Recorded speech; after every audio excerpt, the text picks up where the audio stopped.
Kay gimingaw naman ko og marang, unya kabalo jud ko nga daghan pa to og bunga. Mao nang pag-abot sa akong bana gikan naghatod sa mga bata, nagpauban po dayon ko og panguhag marang ug tuod man daghan pa jud di ay kaayo bunga o gipanguha na dayon namo ang mga guwang aron tan-ugan. Daghan pud baya mi og nakuha og pila na pud ni namo kaadlaw nga konsumo. Kami ra day magkaon-kaon ani dili na namo ni ibaligi. Kani pa bay paliton sa merkado nga mahal kaayo. Unya og kumprahon nila barato ra kaayo. Mao nang kami na lang gid mangaon ani dili na lang gid namo ni ibaligya. Og pagkahuman namo og panguha og marang, amo na pud ning gisunod og panigway ang mga kanding. Ug well nagtugway akong bana, ako pud ning gipangsaking ang mga tae sa kanding kay aron akong ibutang dito sa ako ang garden. Ug wa pa gani kahuman og panigway sa kanding, nagsunog-sunog na siya dadto.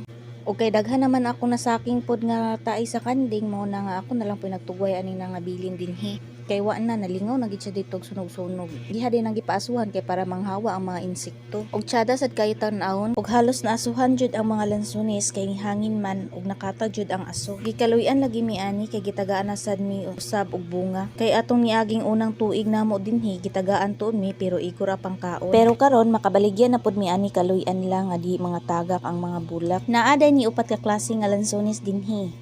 Naay lungkong. Mao ni ang mahal kay tamis, tubigon, niya og imong panitan buo paghihapon dili mabungkag. Di naay hulo, grabe ka aslom, bisag grabe na kahinog ug walay mo kumpra ani. Pangkaon ra ni siya. Ug naapod mi duko dinhi, dagko nga klase og aslom pero og mahinog nagtaman, mutamis ra pod.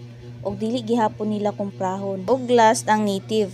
Native ra og lungkong ang ilang kumprahon sa amua. Ug ang katong duha igor ra gito pangkaon. Naguban-uban din ni among kanding nga gamating unya.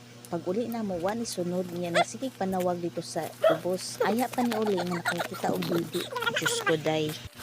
Grabe gid ani niya kaayat oy. Ug pagkahapon dinhi na pod ni banda sa ibabaw nagpaaso. So yun lang for today's video. Thank you for watching. Amping kanunay. God bless.